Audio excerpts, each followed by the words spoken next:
DBC নিউজের নিয়মিত আয়োজন আইপে নিবেদিত সংবাদ সম্প্রসারণে সবাইকে স্বাগত জানাচ্ছি শারমিন চৌধুরী। দিনের বাছাই করা সংবাদ এবং এর পর্যালোচনা নিয়ে সংবাদ সম্প্রসারণে আজ আমার অতিথি হয়ে এসেছেন দৈনিক দিনকালের ভারপ্রাপ্ত সম্পাদক ডক্টর রেজওয়ান সিদ্দিকী এবং সিনিয়র সাংবাদিক জাকারিয়া কাজল। স্বাগত আপনাদের দুজনকেই আজকের সংবাদ সম্প্রসারণে। আমরা দিনের খবরগুলো দেখে নিই, যেগুলো নিয়ে আমরা কথা বলবো। মার্কেন্টাইল ব্যাংক সংবাদ শিরোনামগুলো শুরুতেই জানিয়ে দিই। বাংলাদেশ ব্যাংকের ভল্টের স্বর্ণ নিরাপদেই আছে, গাফিলতি থাকলে ব্যবস্থা নেওয়া হবে, ত্রিপক্ষীয় বৈঠক শেষে বললেন অর্থ প্রতিমন্ত্রী। অতীতের ক্ষমতা দখলকারীরা নিজেদের লাভের কথাই ভেবেছে, পরিবেশের কথা নয়, জাতীয় বৃক্ষ মেলার উদ্বোধন অনুষ্ঠানে প্রধানমন্ত্রী।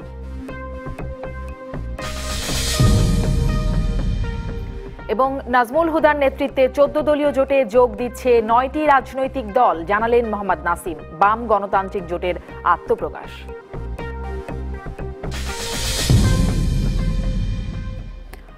বাংলাদেশ ব্যাংকের ভল্টে রাখা স্বর্ণ নিরাপদেই আছে। কেন্দ্রীয় ব্যাংকের গভর্নর ও শুল্ক গোয়েন্দা মহাপরিচালকের সঙ্গে বৈঠক শেষে এমনটাই জানালেন অর্থ প্রতিমন্ত্রী এম এ মান্নান। তার দাবি, প্রযুক্তিগত ত্রুটির কারণেই স্বর্ণ পরিমাপে হিসেবে তারতম্য পেয়েছে শুল্ক গোয়েন্দারা। আগের দিন সংবাদ সম্মেলনে বাংলাদেশ ব্যাংক যে দাবি করেছে, বুধবার সেই কথাই বললেন অর্থ প্রতিমন্ত্রী। আশ্বস্ত করলেন, যান্ত্রিক ত্রুটি এবং বাংলা ও ইংরেজি লেখার ভুলের কারণে হিসেবে গরমিল পেয়েছেন শুল্ক গোয়েন্দারা। যে মাত্রা এটাকে প্লে আপ করা হয়েছিল গতকালকে, সেই মাত্রা বাস্তব ভিত্তিক নয়। সব শোনা ঠিকই আছে, ঘরেই আছে। 40 আর 80 ক্যারেটের একটা সমস্যা হয়েছে, এইটা ক্লারিক্যাল এরার। আরও নিশ্চিত হতে ভল্টের স্বর্ণ আরেক দফা পরীক্ষা করা হতে পারে। অর্থমন্ত্রী দেশে ফিরলে ভল্টের পুরো ব্যবস্থাই পর্যালোচনা করে দেখবে অর্থ মন্ত্রণালয়। আমি ছোট করে দেখছি না, সামান্য ফাঁক দিয়েও কিন্তু বড় হয়ে যায়। আমাদের লেভেলে বা অন্য কোনো সংস্থাকে দিয়ে আমরা এটাকে আরো ফার্দার পর্যালোচনা করবো, রিভিউ করে। যদি আমরা কাউকে গাফিলতি করেছি বলে পাই সামান্যতম, তার জন্য আমাদের আইনানুগ শাস্তির বিধান করা হবে। তবে অর্থ প্রতিমন্ত্রী নিশ্চিত, বাংলাদেশ ব্যাংকের 6 স্তরের নিরাপত্তা ব্যবস্থার মধ্যে নিরাপদই আছে ভল্টের স্বর্ণ। নিশ্চিত থাকবেন যে কিছু বাইরে যায় নাই। Arifur Rahman, DBC news, Dhaka. অতীতে ক্ষমতা দখলকারীরা নিজেদের লাভের জন্য পরিবেশের কথা ভাবেনি বলে মন্তব্য করেছেন প্রধানমন্ত্রী। বঙ্গবন্ধু আন্তর্জাতিক সম্মেলন কেন্দ্রে জাতীয় বৃক্ষরোপণ অভিযান ও বৃক্ষমালা 2018 উদ্বোধনী অনুষ্ঠানে পরিবেশ দূষণ রোধে প্লাস্টিকের ব্যবহার বন্ধে দেশবাসীর প্রতি আহ্বান জানান তিনি। বঙ্গবন্ধু আন্তর্জাতিক সম্মেলন কেন্দ্রে বিশ্ব পরিবেশ দিবস ও পরিবেশ মেলা 2018 এবং জাতীয় বৃক্ষরোপণ অভিযান ও বৃক্ষ মেলা 2018 উপলক্ষে আয়োজিত অনুষ্ঠানে প্রধানমন্ত্রী বলেন, বনায়নের মাধ্যমে সবুজ বেষ্টনী তৈরির পাশাপাশি পরিবেশ বান্ধব পাটকে আবার সোনালী দিনে ফিরিয়ে আনতে উদ্যোগ নিয়েছে সরকার। সবাইকে আহ্বান জানাই যে প্রত্যেকে আপনার জায়গায় আপনি একটা বনজ গাছ লাগান, একটা ফলজ গাছ লাগান, আর একটা যে কোনো ধরনের প্রাকৃতিক ঔষধ আপনি পেতে পারেন সেই ধরনের একটি গাছ সকলেই যদি লাগান, সকলে উপকৃত হবেন। পলিথিন ব্যবহারটা কমিয়ে দিয়ে আমাদের পাটকে আবার তার সোনালী দিনে ফিরিয়ে আনার জন্য আমরা বিভিন্ন উদ্যোগ যেমন নিয়েছি। সুন্দরবনে জীববৈচিত্র্য সংরক্ষণের পাশাপাশি রয়্যাল বেঙ্গল টাইগারকে সুরক্ষিত রাখার ব্যবস্থাও নেওয়া হয়েছে বলে জানান প্রধানমন্ত্রী। যাকে একটা সরকার ক্ষমতা আসলে পরে তাদের ভিতরে যদি সচেতনতাটা না থাকে, যারা সেই বছরের পরে এসেছিল তাদের কাছে চিংড়ি চাষ করার পয়সা বানানোটাই সব থেকে বড় ছিল, কিন্তু আমার যে পরিবেশটা নষ্ট হয়ে যাচ্ছে, আমার মনে হয় এ ব্যাপারে কোনো সচেতনতাও তাদের মাঝে ছিল বলে মনে হয় না।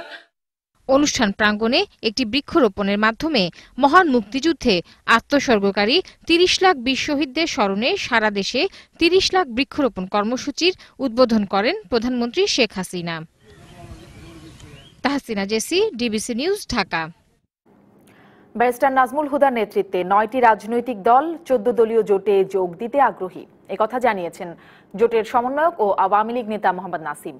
দুপুরে আওয়ামী লীগ সভাপতির ধানমন্ডি কার্যালয়ে আগ্রহী দলগুলোর নেতাদের সঙ্গে বৈঠক শেষে একথা জানান তিনি।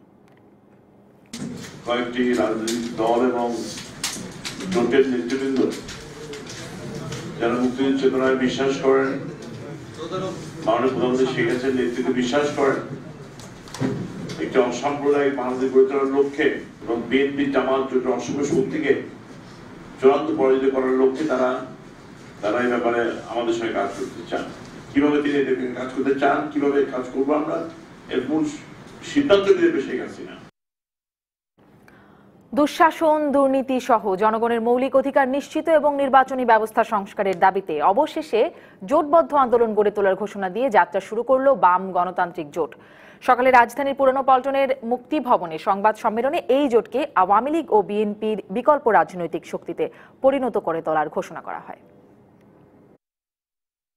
নতুন এই জোটের পক্ষ থেকে আমরা মুক্তিযুদ্ধের প্রকৃত চেতনায় সমাজতন্ত্রের লক্ষ্যে জনগণের গণতান্ত্রিক রাষ্ট্র ও সরকার প্রতিষ্ঠার আন্দোলন জোরদার করতে বাম গণতান্ত্রিক শক্তির নেতৃত্বে দেশবাসীর প্রতি উদাত্ত আহ্বান জানাচ্ছি। নির্বাচনকে যে প্রহসনে পরিণত করা হয়েছে তার বিরুদ্ধে আমরা একটা শক্তিশালী আন্দোলন গড়ে তুলব এবং নির্বাচন কমিশন সহ যেসব জায়গায় প্রয়োজন সেইখানে আমরা লাগাতার অবরোধ সহ আরো শক্তিশালী কর্মসূচির মাধ্যমে আমাদের দাবিগুলোকে এগিয়ে নিয়ে যাওয়ার জন্য চেষ্টা করব। দিনের গুরুত্বপূর্ণ সংবাদগুলো আমরা দেখে নিলাম। এই খবরগুলো নিয়ে কথা বলবো। শুরুতে কথা বলতে চাই শেষের খবর, যে দুটি খবর আমরা দেখলাম সেটি নিয়ে কথা বলতে চাই। জোটের বিষয় আমরা দেখলাম একটি, আজকের খবরে যেটি দেখছি, নাজমুল হুদার নেতৃত্বে 9টি রাজনৈতিক দল 14 দলীয় জোটে যোগ দিতে আগ্রহী। আবার বাম গণতান্ত্রিক জোট গঠিত হচ্ছে 8টি বাম রাজনৈতিক দল নিয়ে। তারপরে কিছুদিন আগে আমাদেরই সংবাদে আমরা দেখেছি যে ইসলামিক দলগুলো সংসদে প্রতিনিধিত্ব করতে তারাও জোট করবার চিন্তা করছে, পিপলস ডেমোক্রেটিক অ্যালায়েন্স করবার চিন্তা করছে, যেখানে আবার বিএনপির বা মানে বিএনপি জোটে থাকা দলগুলো বেরিয়ে আসবার মতো অবস্থা আছে, সেই রকম আলোচনাও চলছে। আসলে ভোটের আগে এরশাদ সাহেবের একটা বিশাল ঢাউস জোট আছে, আবার হ্যাঁ নাম সর্বস্ব দলগুলোকে নিয়ে একটা ঢাউস জোট। ভোটের আগে যেই জোটের হিসেব নিকেশ চলছে, এটি আসলে এখন ভোটের আগে কতটা গুরুত্বপূর্ণ, জনাব রেজওয়ান সিদ্দিকী? ভোটের আগেই তো এসব জোটের হিসেব হয় এবং ভোটের মাধ্যমে, ভোট যদি হয় তার মাধ্যমে খানিকটা ফায়দা লোটার উদ্দেশ্যে ছোট রাজনৈতিক দলগুলো একটা চেষ্টা করে। যেমন ধরেন নাজমুল হুদা সাহেব জয়েন করছেন 14 দলের, আরও 9 দলের একটি হিসেবে। নাজমুল হুদা সাহেব এই মুহূর্তে একমাত্র ব্যক্তি, মানে অ্যাক্টিভ একজন ব্যক্তি মাত্র, তার কোনো দলও নাই, কিছুই নেই। সেইভাবে অন্য কারা এসছে আমি জানি না, আমার ধারণা যে তারাও একই রকম নাম সর্বস্ব দলই হবে, যেটা আপনি এরশাদের ক্ষেত্রে বললেন যে নাম সর্বস্ব অনেকগুলো ইসলামিক দল নিয়ে সে একটা জোট করেছে। তো এগুলো এরকম হয় যে কিছুই না, যেমন ধরেন এই ধানমন্ডি থেকে একজন লোক ইলেক্টেড হয়েছেন এরকম একটা নাম সর্বস্ব দলের, উনি জানেনও না যে উনি নির্বাচিত হয়ে গেছেন। ধানমন্ডি, গুলশান। তো এখন সেরকম সুযোগ তৈরি হবে কিনা সেই আশা আছে ছোট দলগুলোর মধ্যে, যারা সুবিধাবাদী দলগুলোর মধ্যে যারা এটা করতে চায়। এই কথা আমি অবশ্য বাম দলগুলোর ক্ষেত্রে বলছি না, এটা আমি বলছি যে নতুন 9টি রাজনৈতিক দল এখানে আওয়ামী লীগের জোটে জয়েন করতে যাচ্ছে তাদের সম্পর্কে বলছি। এবং তাদের মধ্যে আর কারো নাম উল্লেখ করার মতো নয়, ব্যক্তি হিসেবে নাজমুল হুদা নাম উল্লেখ করা যায়, কিন্তু অন্যদের নাম উল্লেখ করার মতো নয় বোধ হয়। তা না হলে আপনি আমাদেরকে জানিয়ে দিতেন যে তারা কারা। এবং আমরা অনেক নাম দেখি প্রেস ক্লাবে, আবার বিভিন্ন রাজনৈতিক দলের নামে মাঝে মধ্যে আবার সভা টভাও করতে দেখি। আওয়ামী লীগ বিএনপির জোটে যারা আছেন তাদের নামও তো মানে সবগুলো দল সম্পর্কে আমাকে যদি জিজ্ঞেস করেন এই 20 দলের নাম বলেন, আমি পারবো না। বা 14 দলে কারা আছে তাদের নাম বলেন, সবার নাম হয়তো আমি বলতে পারবো না। তো সুতরাং সেখানে নতুন কেউ একটু হালুয়া রুটির আশায় যদি জুটে যায় তাহলে তাতে বিস্মিত হওয়ার কিছু নাই। এবং আওয়ামী লীগ যেমন ধরেন এক সময় বলা হতো যে নাজমুল হুদাকে কখনোই নেওয়া হবে না, তো এখন তো দেখা যায় নাজমুল হুদা আশায় বেশ খুশি নাসিম সাহেব যে যদি রাজনীতিতে শেষ কথা বলে হয়তো কিছু একটি কথা প্রচলিত আছে। জাকারিয়া কাজল, আপনার কাছে কি মনে হয় আসলে হালুয়া রুটির ভাগের কথা বলছেন ডক্টর রেজওয়ান সিদ্দিকী, আপনার এই বিষয়ে মন্তব্য জানতে চাই। সেই সাথে আসলে বড় দলগুলোর কতটা যায় আসে, মানে কোন দল যেমন দেখেন জোট, এই যে নিজেই বলে যে 20 দলীয় জোটে কারা আছে, বিএনপি এবং জামাত ইসলামী এবং পার্শিয়ালি পার্থর কারণে বিজেপি, এছাড়া কারো নাম কিন্তু আমরা কেউ জানি না। বড় দলগুলো কিছু যায় আসুক আর নাই আসুক, এটা একটা ফ্যাশন হয়ে গেছে আমি বলবো জোট করা এখন, আমার কাছে যেটা মনে হয়। এরশাদ সাহেব এটা যেটা বলো বিশাল লোক, নাজমুল হুদা সাহেবের যেটা 9টা দল হয়তো, হ্যাঁ আমরা এখনো নাম জানি না। তবে বাম জোটটাও কিন্তু, বাম জোটে আবার এই সমস্যাটা নেই, তারা প্রত্যেকেই স্বল্প শক্তির দল হলেও তারা প্রত্যেকে স্বনামে পরিচিত। আর বড় দলগুলির যেটা হয়, মানে এই নির্বাচনের আগে এই জোটগুলি গঠন করেন অনেকগুলি দল নির্বাচনে আসছে, এরকম একটা ফ্যাক্টর হতে পারে। এবং আমি তো আশাবাদী যে এই যে আজকে যে বাম দলীয় যে মোর্চাটা হলো বা জোটটা হলো, এরা দেখবে আগামী সংসদ নির্বাচনে অংশ নেবে। সিপিবি কিন্তু গত নির্বাচনে যে 5ই জানুয়ারি নির্বাচনে অংশ নেয়নি, কিন্তু আপনি নিশ্চিত থাকেন যে এরা অংশ নেবে। সো এটার একটা এই দিক দিয়ে একটা পজিটিভ দিক আছে। আর আমি যেটা মনে করি ছোট ছোট দলগুলি মানে সরকারি এখন বা 14 দলীয় জোটে যাচ্ছে, কারণ তারা বোধহয় একটা নিশ্চিত এই সরকারি আসবে, বা যে কোনো কারণে উন্নয়নের কারণে হোক আর যে কোনো অন্য উন্নয়নের জোয়ারের কারণে মানুষ নৌকায় ভোট দেবে, কাজে এই দলের সঙ্গে থাকলে কিছুটা সুবিধা তো আসবেই। এবং 9 জনের যদি একজনও মন্ত্রিত্ব পায় ক্ষতিটা কি? কারণ বাংলাদেশে তো না না প্লাস বাংলাদেশে তো মানে নেশাটা হলো মন্ত্রী হওয়া, এমপি হওয়া। তো আপনার যদি 9 জন হয় কিছু না কিছু আসন তো তাদের ছাড় দেবেন। যেমন কিছুদিন আগে সংবাদ বেরিয়েছে গণমাধ্যমে যে বি চৌধুরীর বাসায় ফখরুল সাহেব গিয়েছিলেন, তাদের জোটের যে বি চৌধুরীর নেতৃত্বাধীন যে অংশটা আছে তাদেরকে আনা। সেখানে নাকি মাহি চৌধুরী বলে দিয়েছেন যে বিএনপি 150 আর শরিকদের 150 আসন দিতে হবে। কাজে দর কষাকষির একটা জায়গা তো থাকে, যতটা আদায় করে নেওয়া যায়। তো সেক্ষেত্রে কিন্তু আমি মনে করি সেই উদ্দেশ্যে থেকেই এইসব জোট টোট এক্সপানশন করার ব্যাপারে। জোট তো আছে, 14 দলীয় জোট আছে, মহাজোট আছে, 20 দলীয় জোট আছে। নতুন করে না আমি বলছি এই পার্টিগুলি নিলে কিন্তু তাদের যে খুব শক্তি বৃদ্ধি হবে এমনটি মনে করার কোনো কারণ নেই। বরং যারা যাচ্ছে তারা কিছুটা লাভের আশায় যাচ্ছে, এবং জোটগুলোও মনে করছে আমার সঙ্গে যদি কেউ আসে ক্ষতি কি। ব্যাপারটা এমন ভাবে যে বিকল্প রাজনৈতিক শক্তির বিষয় যে ভাবা হচ্ছে সেরকম বিকল্প রাজনৈতিক শক্তি বামরা যেটা বলছে এটা অনেকদিন ধরে আশাবাদ। তবে আমি আন্তরিকভাবে বিশ্বাস করি আসলে একটা বিকল্প রাজনৈতিক শক্তি দরকার। দুর্ভাগ্যক্রমে সেটা গড়ে উঠছে না এখনো। আপনি সেই প্রক্রিয়া আমরা খুবই স্বপ্নবিলাসী প্রক্রিয়া এই পর্যায়ে মনে হচ্ছে, কারণ এখনো বাংলাদেশে যে বাস্তবতা সেখানে আওয়ামী লীগ এবং এন্টি আওয়ামী লীগ বা বিএনপি যাই বলেন, এছাড়া কোনো শক্তির কোনো ভবিষ্যৎ আছে বলে আমার মনে হয়। বামদের একটা যারা এই বাম রাজনৈতিক দলগুলো যে জোট গঠন করেছে তাদের ক্ষেত্রে একটা সুবিধা হলো তাদের কিন্তু কিছু আদর্শিক বিষয় আছে, যে যেটা বড় রাজনৈতিক দলগুলোর মধ্যে একটি কথাই সবাই বলছে আমরা গণতন্ত্র চাই, কিন্তু বাম দলগুলো যে জনগণের ইস্যু নিয়ে কথা বলছে তারা যতটুকু পারছে প্রত্যেকেই কিন্তু যেটা জাকারিয়া কাজল বললেন প্রত্যেকেরই অল্প কিছু হলেও নিজস্ব পরিচিতি যেমন আছে তেমনি অল্প কিছু হলেও সমর্থক আছে আলাদাভাবে। মানে ধরেন পার্থক্য বোঝা মুশকিল, জাসদ আর বাসদের পার্থক্য কি, বাসদের 2 ভাগ কি, বাসদের 2-3 ভাগ। তাহলে কি সবাই একত্রিত হলে একটি মূল্য গড়ে ওঠে। এবং সবচেয়ে বড় কথা যেটা যে আদর্শিক যে শক্তি সেটার উপর ভিত্তি করে তারা যদি দাঁড়ান। কিন্তু তারা একটি কথা কিন্তু বলেছেন যে তারা নির্বাচনে যাবেন, তবে তত্ত্বাবধায়ক সরকার ব্যবস্থা, অর্থাৎ তত্ত্বাবধায়ক সরকার ব্যবস্থা হলে তারা নির্বাচনে যাবে, আদারওয়াইজ নির্বাচন নিরপেক্ষ হবে না। যাবে না তারা বলেনি, এরকম ঠিকই বলেছে, মানে বাম দলগুলো জোটে তারা যাবেনি বলেন, তারা বলেছে সংস্কার চাইছে। কিন্তু আমি যেটা মনে করি বাম দলগুলি জনগণের বিষয়ে সবচেয়ে বেশি সম্পৃক্ত। বলেন আমিও বললাম কিছু হলে রাস্তায় নেমে যায়, কিন্তু কোনো একটা বিচিত্র কারণে তারা জনগণের কাছে যেতে পারে না। এটা কিন্তু খুব এটা কি একটা জনগণের কাছে যাওয়ার একটা প্রক্রিয়া হয়ে দাঁড়াতে যেতে পারে না, কারণ তারা এত বেশি তত্ত্ব কথা বলে যেগুলো জনগণ নেয় না।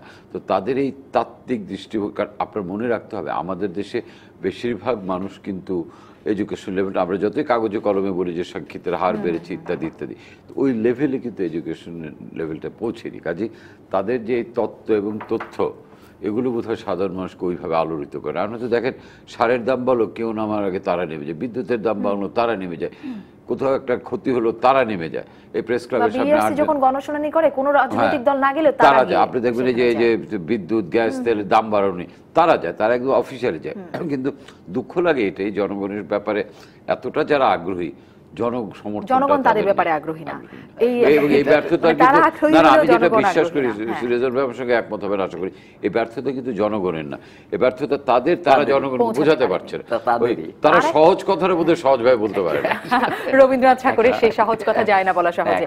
আর একটা বিষয় যে আরেকটা জোটের কথা একটু জানতে চাই, বিএনপি কিন্তু বেশ অনেকদিন ধরে জাতীয় ঐক্য গড়ে তুলবার কথা বলছে, যেটা আমি বললাম যে 150 দাবি করেছে মাহি চৌধুরী। হ্যাঁ, কিন্তু দলগুলো আবার আসতে চাইছে না, কিন্তু জামাতের উপস্থিতি থাকবার কারণে বিকল্প ধারা বা বদরুদ্দোজা চৌধুরী, ডক্টর কামাল হোসেনের দলগুলো তারা ইদানিং কিন্তু একটা কথা উঠছে যে জামাত বেরিয়ে যাচ্ছে, এমন একটা বাতাসে গুঞ্জন আছে। হ্যাঁ, সেরকমটি, সেই বিষয়ে কি ডক্টর রেজন সিদ্দিকী কিছু বলতে পারেন? আমি ইনসাইডার না, ফলে আমার পক্ষে এর চাইতে খুব বেশি বলা সম্ভব নয়। কারণ আমরা দেখতে পাচ্ছি যে সিলেটের ইলেকশনে আলাদা প্রার্থী তারা দিয়েছেন, তারা আরিফুল হক চৌধুরীকে সমর্থন করেননি। তাতে মনে হচ্ছে যে তারা নিজেদের শক্তিতে দাঁড়াবার চেষ্টা করছেন যতটুকুই পারা যায়। তো সেটা তো দাঁড়াতেই পারে, যখন এবং বিএনপিও তাদের সাথে সম্পর্ক ছেদ করার কথা ভাবছে কিনা সেটা আমি জানি না। মানে সূত্র ধরিয়ে দেই সুবিধা রিজন ভাই, কালকে আমি একটা টেলিভিশনে দেখছিলাম মধু সাহেবের একটা ইন্টারভিউ। মধু সাহেব বলছিলেন যে আপনারা মনে করে দেখেন জামাত যখন একা ইলেকশন করেছে 3টা সিট পেয়েছিল, আমাদের জোটে এসে 17টা সিট পেয়েছে, এই জাতীয় কথা বলেছে। কিন্তু মনে হয় মওদুদ আহমদ কিন্তু বলেছেন 1 মাসের মধ্যে, মানে সম্প্রতি কথা, তার 1 মাসের মধ্যে সেই সিদ্ধান্ত জানিয়ে দেওয়া হবে। কি নেবেন সেই সিদ্ধান্ত সেটি বলেননি, কিন্তু চূড়ান্ত সিদ্ধান্ত জানিয়ে দেওয়া হবে, এটা নিয়ে ভাবা হচ্ছে। না, সেটা ধরেন ভাবনার কারণও আছে। যদি আপনি সিটি ইলেকশনগুলোতে যদি জামাত আলাদাভাবে প্রার্থী দিতে থাকে, বা সিলেটে দিয়ে তো তারা প্রমাণ করেছে যে তারা স্বতন্ত্রভাবে দাঁড়াতে চায়, তো সেটা একটা বিষয় কিন্তু আছেই।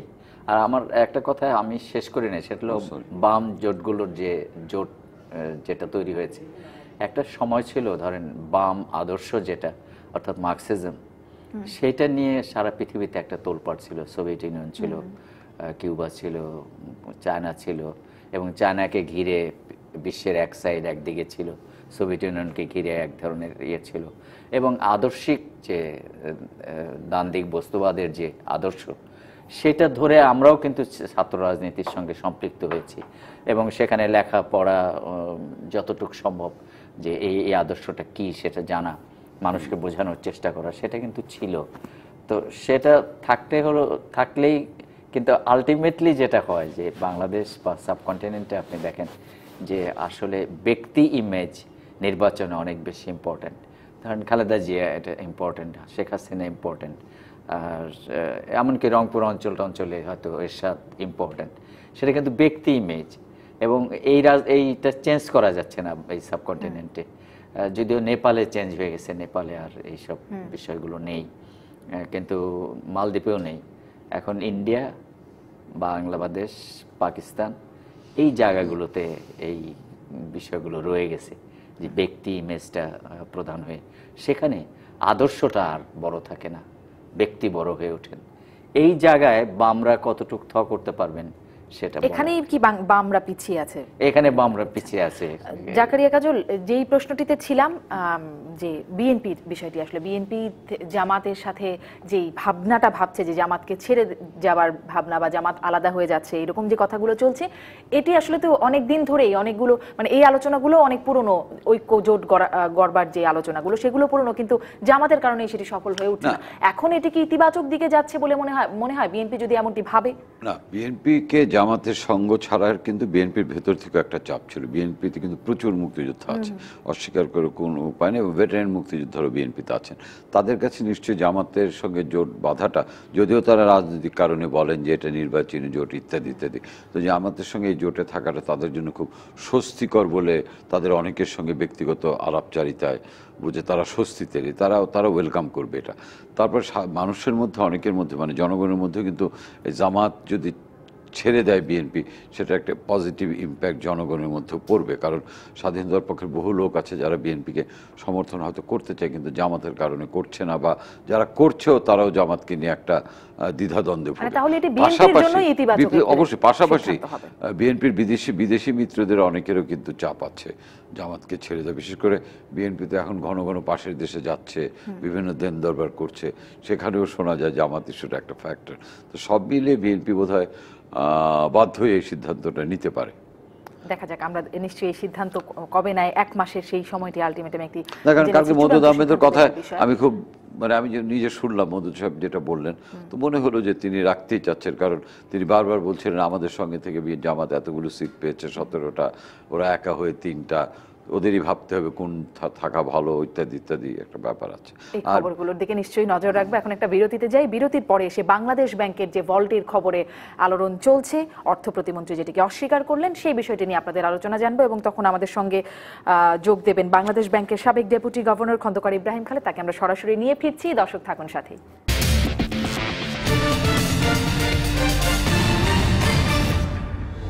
ফিরলাম সংবাদ সম্প্রসারণে। এ পর্যায়ে কথা বলতে চাই বাংলাদেশ ব্যাংকের ভল্টের স্বর্ণ প্রসঙ্গে এবং এই প্রসঙ্গে কথা বলবার জন্য আমাদের সঙ্গে যুক্ত আছেন বাংলাদেশ ব্যাংকের সাবেক ডেপুটি গভর্নর খন্দকার ইব্রাহিম খালেদ।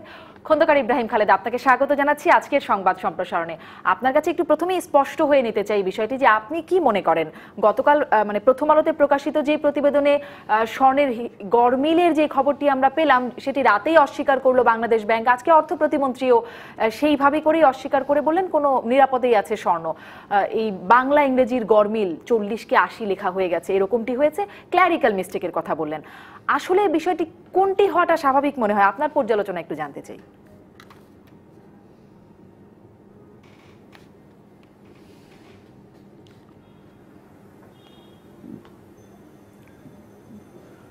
দেখুন, এখানে ক্ল্যারিক্যাল মিস্টেক তো খুবই হাস্যকর ব্যাপার। কারণ বাংলাদেশ ব্যাংকে আমি যদি 40 লাখ টাকার একটা চেক দেই, তারা কি আমাকে 80 লাখ টাকা দেবে? কারণ 40 আর 80 এই ধরনের মিস্টেকটা টাকা পয়সার ব্যাপারে হয় না এবং স্বর্ণ বা এই জাতীয় মূল্যবান ধাতুর ব্যাপারেও হয় না। তবু যখন বাংলাদেশ ব্যাংকের পক্ষ থেকে এই কথাটা বলা হলো, তার অর্থ দ্বারা এটা কিন্তু আমার মনে হয় জনগণ সঠিকভাবে নেবে না। কারণ 40-কে 80 এটা হতে পারে ক্লারিক্যাল জায়গায়, কিন্তু যেখানে স্বর্ণ টাকা পয়সার ব্যাপার এবং কোটি কোটি টাকার ব্যাপার, সেখানে এই ধরনের ক্লারিক্যাল মিস্টেক হওয়ার আমি তো কোনো সুযোগ দেখি না। কারণ বাংলাদেশ ব্যাংকে তো আমিও ছিলাম। আর যদি এটাই সত্যি হয় যে সত্যি ক্লারিক্যাল মিস্টেক, তাহলে তো বলবো যে বাংলাদেশ ব্যাংকের একেবারে খোল নালচে পাল্টানোর দরকার। কারণ এই মিস্টেক হবার নয়, এটা অসম্ভব ব্যাপার বাংলাদেশ ব্যাংকের মতন জায়গায়। যদি হয়ে থাকে, যারা করে থাকেন মানে খুবই এমন লোকজন যাদের দিয়ে এই কাজগুলো করা। খন্দকার ইব্রাহিম খালেদ, আসলে তালিকাভুক্ত বাংলাদেশ ব্যাংকের তালিকাভুক্ত স্বর্ণকার, বাংলাদেশ ব্যাংক কর্তৃপক্ষের বক্তব্য আমি বলছি, তারা বলছেন যে বাংলাদেশ ব্যাংকের তালিকাভুক্ত স্বর্ণকার শখ জুয়েলার্সের স্বর্ণকার যিনি, তাকে দিয়ে এইটি দেখানো হয় আর কি, এবং তার কাছে যখন শুল্ক গোয়েন্দাদের প্রতিবেদনটি বাংলাদেশ ব্যাংকের কাছে এসেছে, তারা তার কাছে পাঠিয়েছে, তখন তিনি এই ভুলের কথা স্বীকার করেছেন যেটি তার ভুল। কোনটি, যে সংখ্যাটা? হ্যাঁ হ্যাঁ, ক্ল্যারিক্যাল মিস্টেক।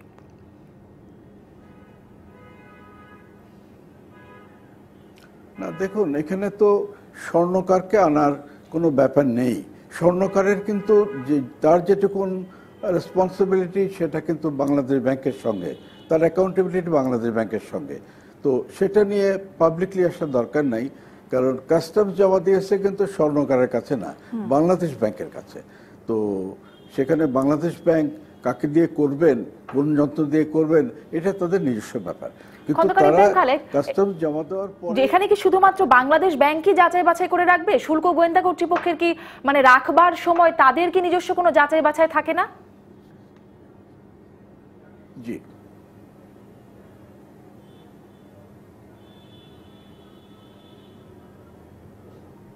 থাকে। তারা যাচাই বাছাই করেই, যেটাকে ইনভেন্টরি বলি বা তালিকা বলি, ওটি তারা প্রস্তুত করেন।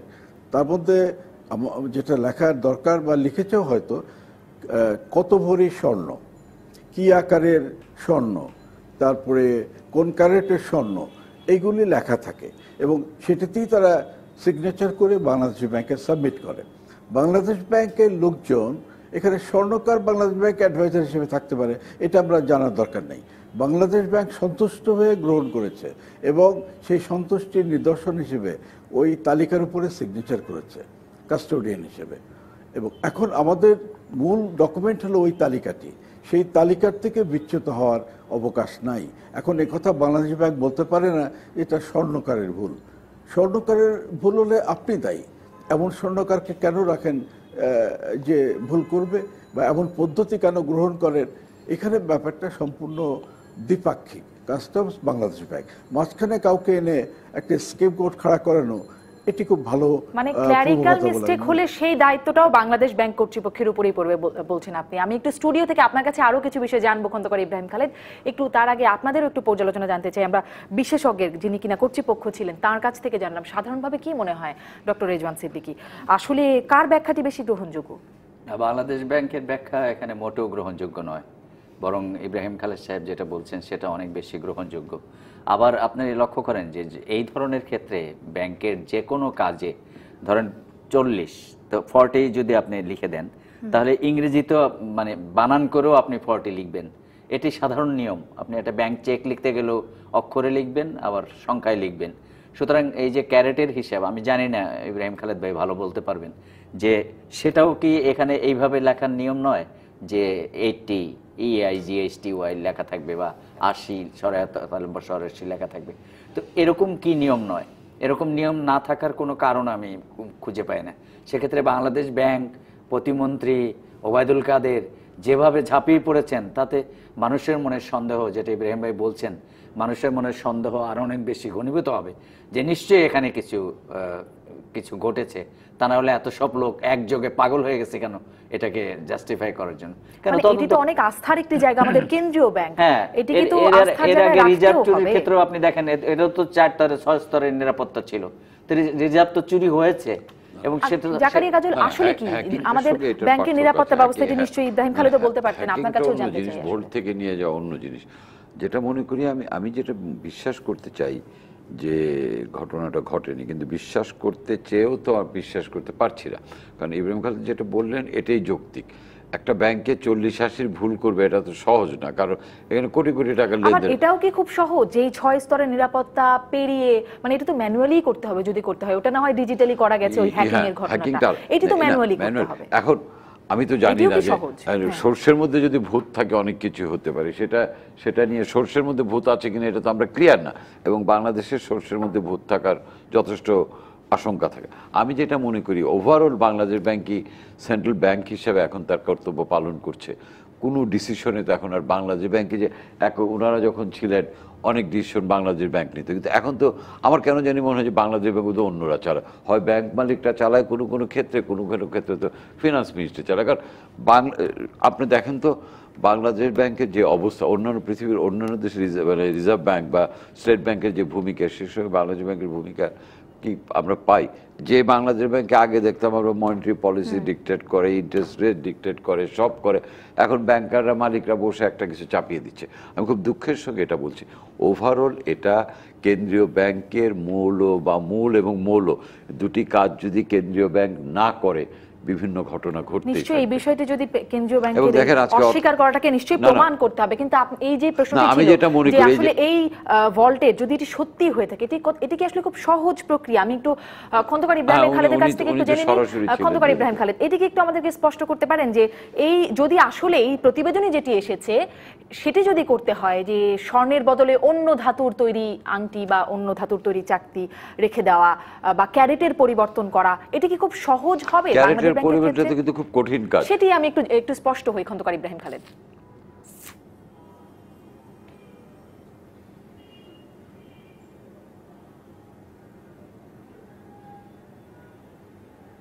জি না, এটা মোটেই সহজ কাজ নয়। সহজ কাজ নয়, এটা অসম্ভব কাজ, এটা একেবারেই সম্ভব না। তো হতে পারে যেটা আমরা বলছিলাম, সিস্টেম ভালো, অর্থাৎ পদ্ধতি, যন্ত্র ভালো, মানে আমাদের সিন্দুক টিন্দুক সবই ভালো, কিন্তু এগুলোর পেছনে, সিস্টেমের পেছনে যে মানুষগুলো থাকে তারা যদি দুষ্ট হয় তাহলে সবই সম্ভব। ধরুন 5 জন লোকের সাথে যুক্ত, 5 জন একত্র না হলে ওটা ভোল্ট খোলা যাবে না। ওই 5 জন লোক যদি একত্রে সাব্যস্ত করে যে 1 কোটি টাকা হলে আমরা ভাগে পাবো, 5 দিয়ে ভাগ দিলেই 20 লাখ টাকা, মন্দ কি, তাহলে সম্ভব এটা। আর নাহলে এমনি পেশাজীবী সৎ দক্ষ লোক হলে এটা অসম্ভব, এটা কিছুতেই হতে পারে না। মানে নিরাপত্তা ব্যবস্থাটা খুব শক্ত, সেরকমটাই। সেটা ঠিক আছে, কারণ আপনি দেখেন গোল্ডের ক্যারেট বদলানো মানে জিনিসটা বের করে আবার অন্য একটা ঢোকানো, আমার কাছে জিনিসটা। কিন্তু আমি যেটা মনে করি যে যেটা এখন সন্দেহ যেহেতু হয়েছে, এটা একটা নিরসনে একটা স্পষ্ট ব্যবস্থা নেওয়া উচিত। কারণ অর্থ প্রতিমন্ত্রী মাননীয় প্রতিমন্ত্রী যেটা বলে যে ঘটনা মিথ্যা, মানে সংবাদ, আবার বলছেন যে অনিয়ম হলে ব্যবস্থা নেওয়া হবে। মিথ্যাই যদি হয় তাহলে পরের লাইনটার কি অর্থ? আমি বলছি যেহেতু একটি প্রতিবেদন এসেছে, যেহেতু জনমনে এটা নিয়ে প্রশ্ন তৈরি হয়েছে, বুঝতে হবে। আমি বলছি এই সংবাদটি মিথ্যা, তাহলে তার কারোর বিরুদ্ধে ব্যবস্থা নেওয়ার কিছু নেই। আমি যদি নিশ্চিত হই তাহলে আবার যেহেতু জনমনে একটা প্রশ্ন তো এসেই গেছে, সেই প্রশ্নের একটা মানে কুলকিনারা করতে হবে না, জনগণকে বোঝাতে হবে না। আমি মনে করি যেটা বাংলাদেশ বলেছে যে তাদের এই ক্লারিক্যাল মিস্টেক্সে 40-এর জায়গায় 80 কোটি টাকার জায়গায় যদি আপনি 40 কোটি টাকা লিখে দেন, বা 40 কোটি 400 কোটি টাকার যদি আপনি ইংরেজির জন্য গুনে নেওয়া সম্ভব, কিন্তু 800 কোটি টাকা কিন্তু গুনে নেওয়া হয়। আপনি না। যখন লিখবেন সব টাকা কিন্তু গুনে দেন। অনেক ট্রানজ্যাকশনে উনি ভালো জানেন পেপার ট্রানজ্যাকশন হয়, ম্যাক্সিমাম বড় অ্যামাউন্টগুলি কিন্তু পেপার ট্রানজ্যাকশন হয়। তখন যদি আপনি এই ভুল করেন তখন এর দায় কে নেবে?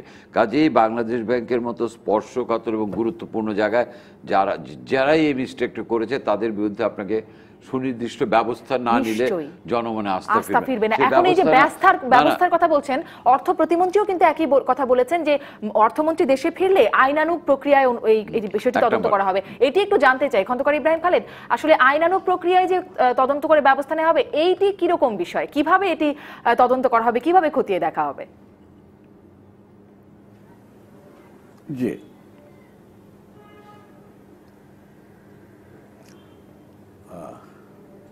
হ্যাঁ, এটি যে বক্তব্য বাংলাদেশ ব্যাংকের পক্ষ থেকে এসছে তার ভিত্তিতে কোনো ব্যবস্থা নেওয়া সম্ভব না। সেই জন্যে তদন্ত করতে হবে এইভাবে যে কাস্টমস ডিপার্টমেন্ট যে তালিকা তৈরি করেছিল, সেখানে তারা সই করেছিল, বাংলাদেশ ব্যাংক সিগনেচার করে রিসিভ করেছিল, ওই তালিকাটাই হবে আমাদের মৌলিক জিনিস। তার থেকে কতটা ডেভিয়েশন হয়েছে, পরিবর্তন হয়েছে, সেখানে কত ক্যারেট লেখা ছিল দেখতে হবে। আর এখন কত ক্যারেট সেটাও তো আমরা পরিষ্কার বুঝতে পারছি না। সেই জন্যে আমার মনে হয় কালকে একজন ক্যানাডিয়ান এক্সপার্টের বক্তব্য শুনছিলাম যে এই বিষয়ের হার্ড ইয়ের ব্যাপারে, ধাতু, তিনি বলছিলেন যে এটা এরকম ক্যারেট পরিবর্তন কোনোভাবেই সম্ভব না। তো সেই জন্যে তার মতে, এবং দামের ডিফারেন্সটা কেন পরিবর্তন হলো সেটাও বলি। তার মতে যে 24 ক্যারেটের যে গোল্ড, তার যে দাম, এটা কানাডার দাম, আর 18 ক্যারেটের যে দাম এটা জাস্ট অর্ধেক। তো কাজেই এখানে একটা মুনাফার ব্যাপার আছে। এই সব জিনিসগুলো কিন্তু মনে রাখতে হবে। তা আমি মনে করছি যেহেতু বাংলাদেশ ব্যাংক, কাস্টমস তারা ঠিক একরকমের কথা বলতে পারছেন না, আমি মনে করি তৃতীয় পক্ষের কাছে এটা দেওয়া উচিত। কারণ দুটি পার্টি ইনভলভড, আমরা তাদের কথা শুনতে চাই না। আমরা এখন সিআইডি বা অন্য কোনো যারা ক্রিমিনাল এজেন্সি ইনভেস্টিগেশন করেন তাদেরকে দেওয়া উচিত। তারা বাংলাদেশ ব্যাংকের প্রতিনিধি এবং কাস্টমসের প্রতিনিধির সামনে বসে তদন্ত করবেন, এবং তাদের তদন্ত রিপোর্টের ভিত্তিতে তখন আমরা বুঝতে পারবো এটা কেন দরকার। আমি বলছি, আমিও আশা করি যে কিছু হয়নি, কিন্তু জনগণের কাছে যে আস্থার সংকট সৃষ্টি হয়েছে বাংলাদেশ ব্যাংকের ব্যাপারে, এটা কিছুতেই থাকা উচিত না। কারণ বাংলাদেশ ব্যাংক এমন একটি ইনস্টিটিউশন যার উপরে সর্বসাধারণের সর্বাত্মক আস্থা থাকতে হবে, তাহলে ব্যাংকিং সিস্টেম থাকবে না। সেই কারণে আমি তৃতীয় পক্ষের দিকে একটা তদন্ত করে নিতে চাই। সেই যে তদন্তের কথা বলছেন, একটু জাকারিয়া কাজল, একটা বিষয় একটু জানতে চাই যে তদন্ত প্রতিবেদন, সেই রিজার্ভ চুরির তদন্ত প্রতিবেদন এখনো কিন্তু আসেনি। সিআইডি তদন্ত প্রতিবেদন তদন্ত করবার কথা বলছেন খন্দকার ইব্রাহিম খালেদ, কিন্তু সিআইডিও 20 বার বা তারও বেশি হয়তো সময় চেয়েছে, কিন্তু তদন্ত প্রতিবেদন এখনো সিআইডি তদন্ত প্রতিবেদনে দিতে পারেনি। সেক্ষেত্রে আসলে কি মনে হয়? না, বাংলাদেশে তো তদন্ত আমরা সবাই জানি, ম্যাক্সিমাম ক্ষেত্রে তদন্ত করতে দেয়া মানে অপরাধীকে আশ্রয় দেওয়া একরকমের, এটা ফ্রিজে চলে যায়। এই ক্ষেত্রে যেটা করতে হবে, তদন্ত যাই করুক, উনি যেটা বললেন এখন শুল্ক গোয়েন্দা এবং বাংলাদেশ ব্যাংকের পাশাপাশি থার্ড পার্টি কাউকে দিয়ে গোল্ডগুলি পরীক্ষা করাতে হবে। আমিও কিন্তু বিশ্বাস করতে চাই না এটা হয়েছে, কিন্তু একটা সন্দেহ যখন হয়েছে এটা নিরসনে, যেহেতু আমাদের এর আগে একটা তিক্ত অভিজ্ঞতা আছে রিজার্ভ নিয়ে, কাজে আমি মনে করি এটা একটা তৃতীয় পক্ষ কাউকে দিয়ে করিয়ে বুঝাতে হবে যে ইয়েস, অর্থমন্ত্রীর আসার অপেক্ষায় আমরাও থাকলাম। কিন্তু হিন্দিতে একটা দুধকে দুধ পানিকে পানি এরকম একটা কিছু হওয়া উচিত বলে আমি জনগণের সামনে মনে করি। দেখানোটা নিশ্চয়ই আবশ্যক। ডক্টর রেজওয়ান সিদ্দিকী, কিন্তু প্রথম আলো যারা এই বিষয়টি নিয়ে প্রতিবেদন করলো, যখন বাংলাদেশ ব্যাংক অস্বীকার করলো বা এখন এই পরিস্থিতিতে যখন আসছে, তখন তো তারা কিছু আর বলতে দেখছি না। মানে তারা তো সেই প্রতিবেদন, মানে শুল্ক গোয়েন্দা বিভাগের প্রতিবেদনও দেখাচ্ছে না বা এই সম্পর্কিত তাদেরও কোনো বক্তব্য দিচ্ছে না। কারণ বাংলাদেশ ব্যাংক কর্তৃপক্ষ কিন্তু বলছে এটি মোটেই সত্য নয় যে স্বর্ণের বদলে অন্য ধাতু রাখা হয়েছে। রাখার একটু কষ্টকর। হ্যাঁ, কিন্তু শুল্ক গোয়েন্দা কর্তৃপক্ষ কিন্তু বলেছে যে তাদের প্রতিবেদন সঠিক রয়েছে। আজকেই প্রথম আলোতে এই প্রতিবেদন দুটো লাইন আছে যে তাদের প্রতিবেদনই সঠিক। তাহলে তো বাংলাদেশ ব্যাংক এবং শুল্ক গোয়েন্দা বিভাগ এ দুটো পরস্পর প্রতিপক্ষ হয়ে দাঁড়াচ্ছেন, তো সেটা তো হবার কথা নয়। সেখানে ইব্রাহিম খালেদ যেটা বললেন যে তাহলে তো বাংলাদেশ ব্যাংকের উপরই মানুষের আস্থা থাকবে না। জাকারিয়া কাজল কথা বলছিলাম, কিন্তু মানে গণমাধ্যম হিসেবে, সংবাদ মাধ্যম হিসেবে প্রথম আলোর কি এটি পরিষ্কার করা উচিত না যে তারা কোথা থেকে পেল, কতটা পেল? তা তো রিপোর্টেই আছে যে শুল্ক গোয়েন্দা কর্তৃপক্ষের হিসেব অনুযায়ী বা দেয়া তথ্য অনুযায়ী, এবং শুল্ক গোয়েন্দা কর্তৃপক্ষের সঙ্গে বাংলাদেশ ব্যাংকের প্রেস কনফারেন্সের পরে তারা আবার কথা বলেছেন। তারা তাদের প্রতিবেদন ডিফেন্ড করেছেন যে আমরা সঠিক আছি। কিন্তু মন্ত্রীর সঙ্গে যে ত্রিপক্ষীয় বৈঠক, সেখানে কিন্তু শুল্ক গোয়েন্দারা মোটামুটি অ্যাকসেপ্ট করে নিয়েছে যে তারপরে আর কোনো ভুল বোঝাবুঝি আছে, মন্ত্রীর বক্তব্যই সাস্টেইন করে আছে। এখন এটা ভুল বোঝাবুঝি আছে। এখন এই ভুল বোঝাবুঝিটা নিরসন করা বাংলাদেশ ব্যাংকের স্বার্থেই খুব জরুরি। আদালত যেটা বললেন বাংলাদেশ ব্যাংক, কারণ যেহেতু আগের একটা অর্থমন্ত্রীর দেশে ফেরা ফিরতে হবে, আমাকে বিরতি দিতে হবে। তো আমরা সিঁদুরে মেঘ দেখলেই ভয় লাগে, এটা হচ্ছে বাস্তবতা। নিশ্চয়ই সেই জন্যই আমাদের আসলে খুব পরিষ্কার হওয়া দরকার, এবং নিশ্চয়ই বাংলাদেশ ব্যাংকের উপরে সেই দায়িত্বটি বর্তাবে। খন্দকার ইব্রাহিম খালেদ, অসংখ্য ধন্যবাদ জানাচ্ছি আপনাকে, আপনি আমাদের সময় দিয়েছেন সংবাদ সম্প্রসারণে। ধন্যবাদ খন্দকার ইব্রাহিম খালেদ। আমরা একটা বিরতিতে যাই, বিরতির পর দর্শক অনলাইনের খবরগুলো নিয়ে ফিরছি, থাকুন সাথেই।